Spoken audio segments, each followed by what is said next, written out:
Serath, the bright and the dark, the day and the night. She steps out of the shadows and into the light of Paragon's monolith.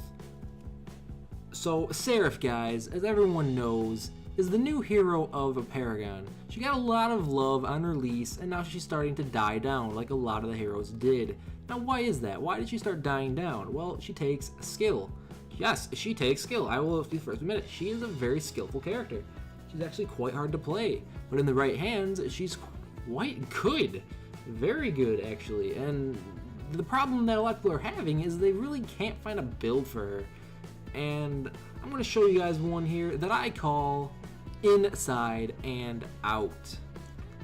So where exactly should Serath be played, right? Where exactly should she be played?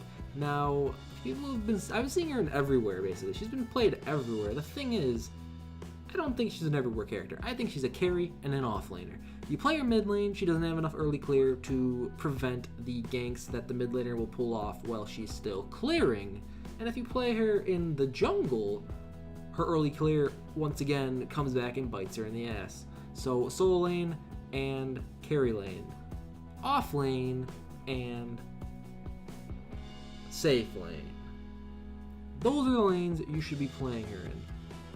So to start off the build, we're going to go with the Warlord. The Warlord for the Prime card. That's going to give you a nice early push. After that, of course, what we're actually going to start with is going to be the Healer token and a Cast token, Strike token, whatever. It's going to be the same thing. It's damage. But if you're playing carry, 2 Cast tokens and a Health pot would be the way to go with her.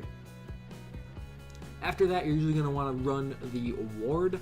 Don't actually build anything in this ward just yet, but just get the ward. The ward's gonna, just guard your ass a little bit, and it's quite helpful to just, just save you from bad situations.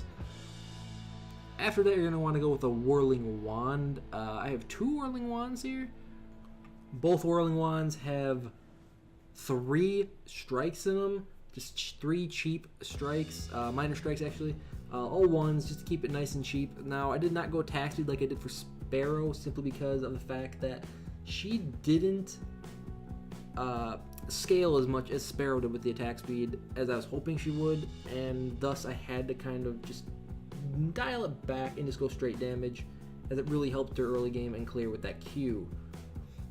Now, after the Whirling Wand, you're usually going to want to get the 2 Whirling Wands, and then you're going to go for a Spear of the Rift Hunter. Now, Spear of the Rift Hunter, notice guys, I didn't build any crit into Spear of the Rift Hunter. That's because these 2 Spear of the Rift Hunters combined will give me 24% crit. Now, it's not a huge amount, but just hitting that occasional crit will give you plenty of damage to kill. And with more damage, she actually does better than with more crit, as I have found, with a lot of heroes I have found. So keep that in mind when you are building her. Now that is going to be a 2-2-3 combo with the Spear of the Rift Hunters. All straight damage just to get, more damage out on the enemy. And then after that, you usually want to go discard one of the Whirling Wands and grab the Blade of Agora to get your crit bonus. Once you have that crit bonus, you're going to be hitting quite hard. And then after that crit bonus, usually I discard the other Whirling Wand and start going for the better Whirling Wand, as that's going to give you a little bit faster attack speed than what you're currently using. And then usually I would build after that into the other Spear of the Rift Hunter. Once you have that completed, you then build your lifesteal, finish the ward because it's got 2-2-2 of lifesteal, and then also the other lifesteal dagger I got there to finish it off. And all of this combined makes Serath stupid strong. And to believe it or not, this build, and I was surprised myself when I actually found out what the default build was, is actually really close to the default build, like really close. There's rocking Spear of the Rift Hunters, Whirling Wands, it's a very similar build. And it's kind of good to see that Epic was able to get so close to what she needed with the default build. So what are the couple of the tricks for Serath? Like, what are the couple of the tricks? Well, the main thing you guys need to consider is that your Q is going to be used not so much as damage, or it will be used for poke damage later, but at the beginning of the game, it's going to be more used for your survivability. If someone tries to gank you and you are a little overextended, hit that Q, wait for your E to get off of cooldown, and then dive, fucking, you know, just escape. You can basically escape with it. It's really good at giving you your E back. And also, keep in mind, if you use E and then hit Q, you stay up longer in the air. So it has a very high amount of outplay potential against people. And one of the cooler things to do, and I've actually done it myself, is, you know, using your E to escape down a ledge, basically. So you jump down a ledge, right? Just say you hit your E, you're going to jump down the ledge. You start diving towards the ground. You hit Q. So it kind of suspends you out midway in between the air and the ground, right?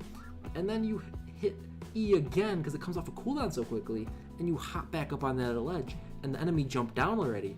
That is how you can play Serath to your advantage, and she wrecks, guys. She's a very strong carry. She's a very strong laner. But yeah, guys, let me know how you guys like the new style of the building guides. Let me know what you guys want to see. Recommend some games to me. And as always, I will see you guys next time. Peace.